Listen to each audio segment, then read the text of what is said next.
Hey YouTube, what's going on today? Welcome back to the channel. Today we're talking about the Auburn Tigers and giving a quick preview as we head into spring ball and what this team's going to look like headed into 2025. Now obviously last year was very disappointing for Auburn, and a big part in that was the offensive struggles. They addressed the quarterback position in the portal. They got Jackson Arnold and Ashton Daniels. Arnold coming over from Oklahoma, Daniels coming over from Stanford.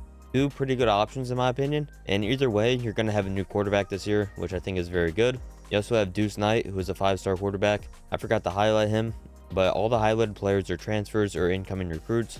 And yeah, Deuce Knight is a very talented quarterback, one of the best quarterbacks in the class of 2025. And as of right now, I think Jackson Arnold is the expected starter, but obviously a lot can change over the spring. Ashton Daniels is a dual threat guy as well. Arnold can run when asked, and Deuce Knight, he's obviously a very good runner.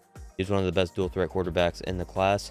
And who those guys will be throwing the ball to? We have Cam Coleman back. He's going to be one of the best receivers in college football. He was one of the best freshmen in college football last season. You also go out, you get Eric Singleton Jr. from Georgia Tech, one of the best receivers in the portal, if not the best. Expect him to play in the inside. And if you remember, Eric Singleton, he closed the season out very well. He had a good game against Georgia and some of their bigger opponents. I don't have him as a projected starter right now, but they also have Perry Thompson, who is also a highly rated player coming out of high school, who was a true freshman last year. If he takes the next step, expect him to be a starter as well. So there's a real possibility you have Cam Coleman, Perry Thompson, and Eric Singleton Jr. out there. And I'm sure Auburn fans would be pretty happy about that. At left tackle, they solidified that. They got Xavier Chaplin from Virginia Tech. He was one of the better left tackles in the portal. And he's joining a group that's put a lot of football together. You have Dylan Wade, Connor Lew, Jeremiah Wright, and Xavier Miller. At tight end, you have Brandon Frazier coming back. And they also went out and got Preston Howard to solidify that position with Rico Walker as the third string. Looking at the running back position, you have Damari Alston, who played a pretty good amount of snaps last year. You also go on and get Darrell Robinson from UConn, who was very productive in 2024. And then you also have Jeremiah Cobb, who played a couple of snaps last year as well. But ahead of him, I have Alvin Henderson. I think Henderson is a very special talent at running back. I had him in my own top 100 for the class of 2025, and I expect him to see the field. I don't know how much he's going to see the field. Obviously, you go out and you get Robinson, who's a very talented player, and you're probably going to count on him for a majority of the carries, him along with Alston. So we'll see where Henderson fits in there. Now switching it over to defense, you have a very talented front four led by Keldrick Falk. Falk is probably the best D-end on this team. You have Malik Blockton on the interior. DeMarcus Riddick's coming back at linebacker. He was one of the better linebackers in the SEC last year. And then Kayan Lee is one of the better cornerbacks on this team as well. They also went out and got Tay Seymour. He's from Georgia Tech, just like Eric Singleton Jr. But what I really want to talk about is the guys on the 2 deep right now that could be starters come the fall. And those are guys like Malik Autry, Jamonte Waller, Elijah Menendez, Eric Winters, and Anquan Fagans. Fagans, Winters, Melendez, and Autry are all true freshmen. And then Waller, he is a sophomore. Auburn's 2025 class was very talented. As you can see, there's a lot of true freshmen on here. The headliner was Deuce Knight. Obviously, he's a quarterback. Then they went out and got Malik Autry, who is the 5-star defensive lineman. And as of right now, there's a real possibility he's a starting D tackle come week 1. He's just a dominant force on the interior. You don't find many bodies like him, especially if you're Auburn.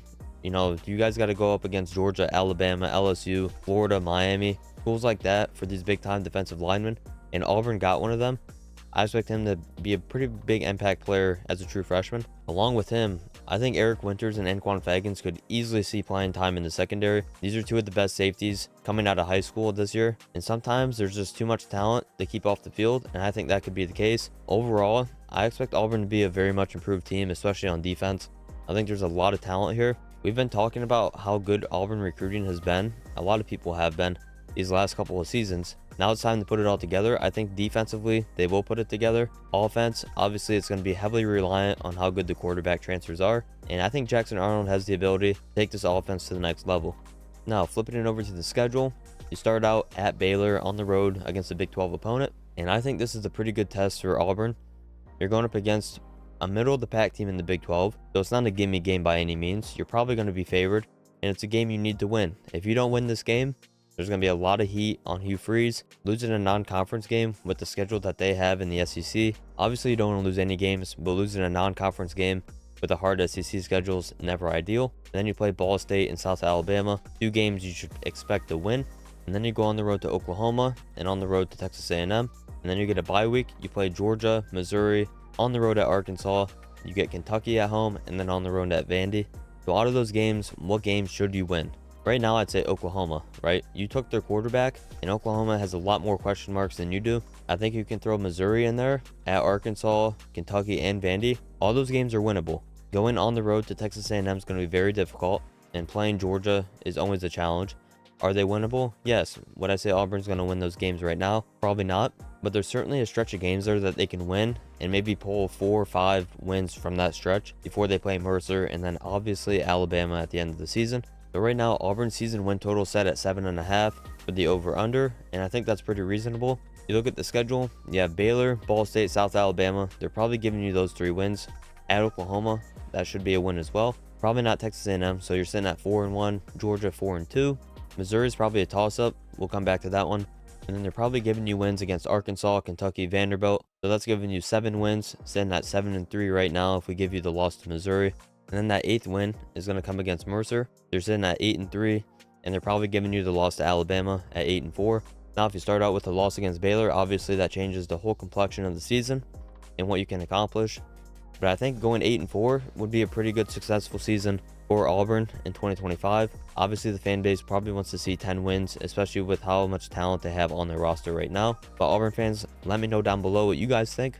What do you guys think about this team as we head into the spring? And let me know what you guys think about the schedule and how many games you can win. Also, before you guys head out, be sure to head over to patreon.com to join our Patreon if you're a fan of the NBA, NFL, college football, or college basketball. Be sure to leave a like and subscribe to the channel on YouTube. And with that, I'll see you on the next video.